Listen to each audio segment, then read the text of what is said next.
Party है कि चूचू का मुरब्बा है, क्या है? लठ मारे थे पुलिस ने, अब तक हड्डियां दुखती। अब सामने कोई है ही नहीं, घर में शादी है, तो वैसी परिस्थितियों में भी मतदान प्रभावित होता है। मध्य प्रदेश के 4 बार मुख्यमंत्री रहे और विदिशा से 5 बार सांसद रहे शिवराज सिंह चौहान एक बार फिर विदिशा से लोकसभा का चुनाव लड़ रहे। हम पूछेंगे क्या है मध्य प्रदेश के चुनावी मुद्दे और कैसे लड़ रहे हैं वो विदिशा में चुनाव।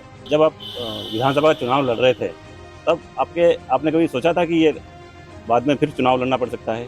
पार्टी ने जो तय किया वो कोई अप्रत्याशित नहीं है। उनके दिमाग में जो योजना जिस कार्यकर्ता से जो काम लेने की होती है उस काम को करना है। इस चुनाव के बाद आप मध्य प्रदेश की राजनीति से दूर हो जाएंगे और दिल्ली की राजनीति में सक्रिय रहेंगे। मेरा सीधा कहना है, सीधा और सटीक, भारतीय जनता पार्टी जो भूमिका देगी वो काम प्रसन्नता और आनंद के साथ करूंगा।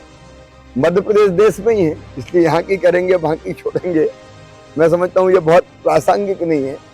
मध्य प्रदेश भी अपने देश का हिस्सा है। बुधनी में विधानसभा का चुनाव हुआ तो आप बुधनी विधानसभा में वोट मांगने नहीं गए, पब्लिक ने आपको 1 लाख वोटों से जिताया। अब ऐसी क्यों जरूरत पड़ रही है कि विदिशा के आप गांव-गांव जा रहे हैं पूरी लोकसभा में? क्योंकि विधानसभा का चुनाव मुख्यमंत्री था, मेरी ड्यूटी थी हर एक सीट पे मैं जाऊं और अपनी पार्टी को चुनाव जिताऊं। लेकिन बाकी जो बचा समय है वो समय में अपनी जनता से आशीर्वाद मांगता हूं।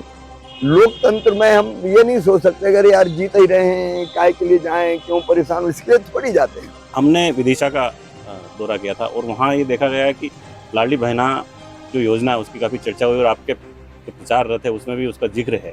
तो आप इस चुनाव में इसे कितना फैक्टर मानते हैं लाडली बहना को?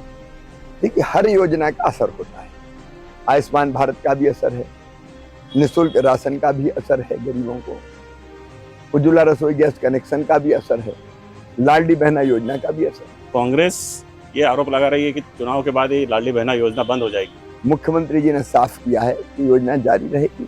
और आपने जो वादा किया था कि इनको 3,000 रुपये प्रति माह तक हम ले जाएंगे, मुझे पूरा विश्वास है मुख्यमंत्री के नाते जो चीजें मैंने कही थी वो मेरे मित्र और छोटे भाई मोहन यादव जी, जिन्होंने बहुत दक्षता के साथ काम संभाला है और दिनों रात परिश्रम कर रहे हैं, उन सब कामों को पूरा करेंगे। सर, इंदौर में अक्षय बम कांग्रेस के जो कैंडिडेट थे उन्होंने पर्चा वापस ले लिया, लेकिन उनके पर्चा वापस लेने के दौरान आपके बीजेपी के नेता कैलाश विजयवर्गीय जी, रमेश मेंदोला जी साथ में थे।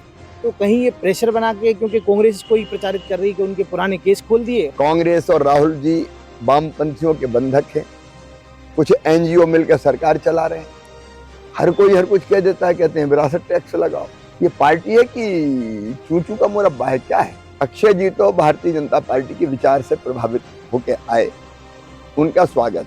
मतलब क्या हालत हो गई है कि उम्मीदवार चुनते समय वो ये भी फैसला नहीं कर पा रहे हैं कि इनके मन में क्या है, ये हमारे विचार के हैं कि नहीं है। पटवारी जी कह रहे हैं कि आप लोग अपहरण करा रहे हैं उम्मीदवारों का। कोई अपहरण होता है क्या?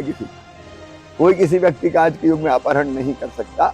रामलला के प्राण प्रतिष्ठा के कार्यक्रम में नहीं गए, उसमें खामी निकालने लगे। जब इतनी दृष्टिहीन हो जाएगी कांग्रेस, मतलब जिसको देश की नब्ज का भी पता नहीं, तो कौन कांग्रेस में रहेगा? सवाल उठता है कि फिर इनको पार्टी में एडजस्ट कैसे करेंगे और जो मूल कार्यकर्ता है वो नाराज नहीं हो जाएंगे? मैंने आपको बताया कि कोई की किसी मैं हूँ पार्टी में तो केवल मेरी पार्टी है, मैं और कोई को नहीं आने दूंगा, ये थोड़ी होता है। भारतीय जनता पार्टी में इसलिए थोड़ी आते हैं कि एडजस्ट होना है। केवल हर एक को कोई ना कोई दायित्व मिलेगा, कोई ना कोई काम मिलेगा, जो काम मिलेगा वो करेंगे। ऐसी बात चल रही कि रामनिवास जी को अभी बीजेपी ज्वाइन हुई, वो राज्य सरकार में मंत्री बन सकते हैं, अगली बार बेटे को टिकट मिल सकता है।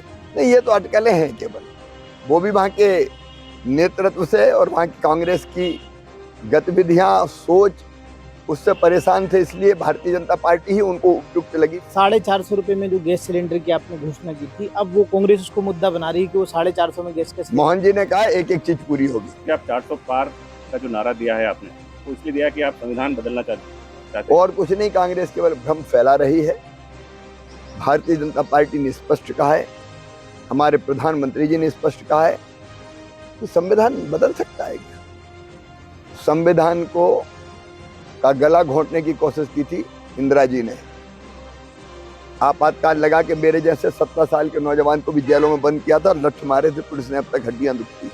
कांग्रेस लगातार महंगाई को मुद्दा बना रही है, इसका काउंटर क्या है आपका? मध्यम वर्गीय, निम्न मध्यम वर्गीय को कई तरह की सुविधाएं सरकार ने दी है और महंगाई आज कोई मुद्दा नहीं है, केवल कांग्रेस कहने को कहती है। मध्य प्रदेश में आपको कितनी सीटें जीतने की उम्मीद? 29 में से 29। छिंदवाड़ा को लेकर आपका क्या आकलन है? बीजेपी भारी अंतर से जीत रही है। ऐसा क्या किया अभी विधानसभा चुनाव के बाद कि वहां पर ये सारा पलट जाएगा सारा मामला?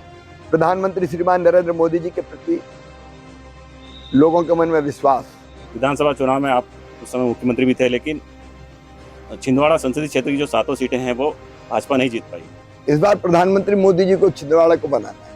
मोदी जी के पीछे जनता चलती है, छिंदवाड़ा की जनता ने भी फैसला किया है, तो भारतीय जनता पार्टी के साथ चलेगी, मोदी जी के साथ चलेगी। पचौरी जी अभी भाजपा में आए, वो स्टार प्रचारक बन गए।